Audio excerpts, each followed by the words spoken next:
Welcome back to Iowa in Focus. This week we're joined by New Jersey Governor Chris Christie. Governor Christie, thanks for joining us. Kevin, thanks for having me. You've been talking over the past few days about that video on the Huffington Post that's gone viral now. It has millions of views.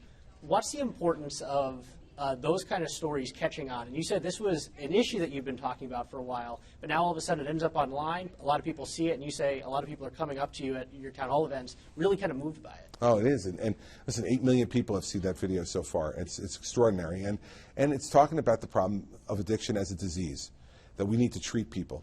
Now, people who commit violent acts or deal drugs, they need to go to jail. But those folks who are nonviolent users, we've been sending them to jail, and it's not working, Kevin. And what it's doing is destroying families and destroying lives.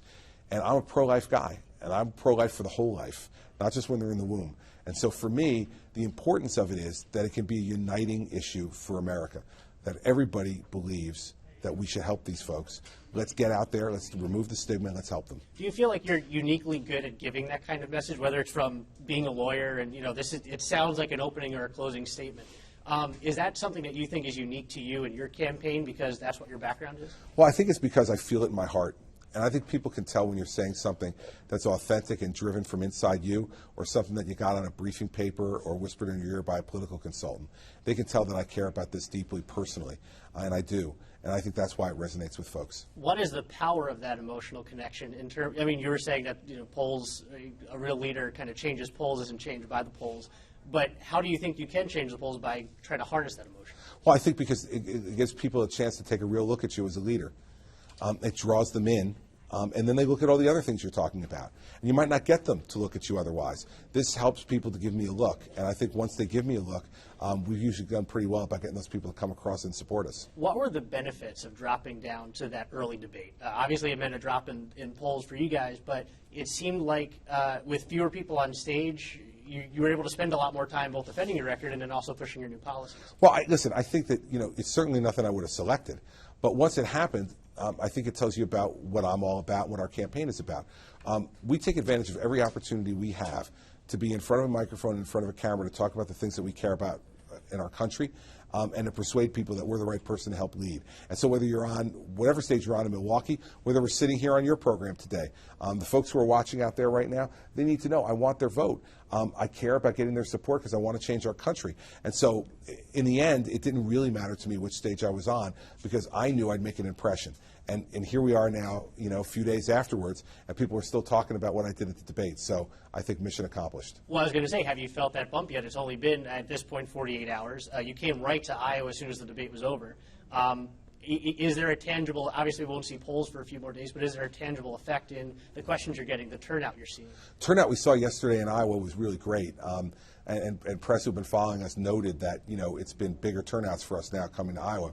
And I think you're going to see more and more of that, and I think that's part of it. You're talking about title reform today, entitlement reform rather, at Kirkwood Community College. You said yourself, it's generally a non-starter. It's not the kind of thing that gets people out and, not the kind of thing that gets people knocking doors. Why spend time on, we have your 12-step program, but why spend time talking about this to the point where you spend almost, upwards of an hour? And you said it yourself, kind of almost making people's eyes gloss over. Well, because 71% of federal spending is now on entitlements and debt service. And if we don't talk about that, you can't be a credible leader. And we need folks to understand this issue. So that's what I was saying about changing polls. Part of the job of a leader is not just to listen to focus groups and do what they say. It's also when you think there's something that needs to be discussed, to encourage people to discuss it and to lead in that direction. That's what I'm doing. How does that message give people something to walk away from, that they're not hearing, maybe the fun sound bites that might end up on the news at night, but they're hearing stuff that they can really sit down and chew on as they leave some of your events? Well, I think Iowa voters are really serious voters. They take their responsibility in vetting these presidential candidates very seriously. And so I think what I'm giving them is the idea that when I say our campaign slogan is telling it like it is, that they know that there's no reason you do that unless you just wanted to tell the truth to them. And I think it also shows that you trust them. You trust them to talk about something that's difficult and unpopular, but that they need to hear. And that's the kind of leader I am and the kind of leader I want to be for the country. How do you still package that message into something that they can digest, though, in an hour? Because you're talking about a lot of issues that people generally just give to their tax accountant or whatever the case. Well, I think they walk away with an impression that you want to fix things and that you have a real plan to fix things. And then you tell them to go on the website and look at the specifics, and I think many of them will. And it's a process, and that's why there's another 80-plus days to go before the Iowa caucuses. You know, you continue to work it, and eventually you break through, and that's our hope here. We're seeing a lot of reports that folks back in New Jersey don't necessarily like you very much as governor, and you've talked a lot about having a liberal legislature. How do you take that history on the road and either diffuse it or explain it in a way that puts it in context? Well, what I say to people is, listen, 2 years ago I was reelected with 61% of the vote in a blue state. They like me fine. And the fact is, when you run for president and you wind up spending a lot of time out of the state looking for a new job, oftentimes people, get a little miffed about that. I understand that, but I was very honest with them when I ran for re-election, that I wouldn't rule out running for president, that it was something I was going to consider, and despite knowing that 61% of the voters still voted for me. So poll numbers will go up and down in terms of your popularity. I'm not there as much as I used to be, and as a result, they get to forget a little bit about how much they do like you. So it's all right. We're fine, and I'm not insecure. So they voted for me twice in a blue state. I feel plenty loved in New Jersey. How have you avoided some of the issues that a guy like Scott Walker ran into? He also had a lot of union protesters, and you've had trouble with the teachers' unions. But at the state fair, his speech there was interrupted by a lot of protesters. How have you kind of avoided running into too much of that? Well, I think first off, it's how you react to it. And I had a couple of people, I think it was animal rights folks, who jumped up on the stage when I was at the Iowa State Fair. But I diffused it pretty quickly and had some fun with it.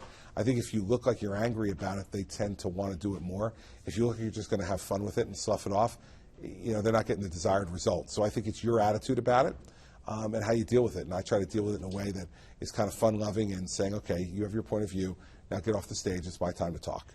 Do you feel like that, obviously you're not going to win many converts that way, but do you think that it diffuses it in a way that people who support you aren't rubbed the wrong way by it too? I think people who support me aren't rubbed the wrong way, and people who have not yet made up their minds say, okay, this guy knows how to handle this kind of situation. He knows how to handle a pressurized situation. He handles it well, and it keeps them considering you as they're making their vote decision.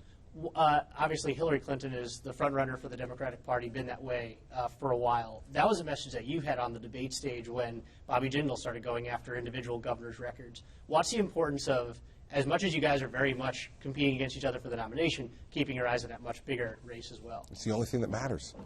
In the end, if you're a Republican, you want to make sure of one thing, that there's a Republican in the White House in January of 2017. And the only way to do that is you're going to have to go through Hillary Clinton to get there.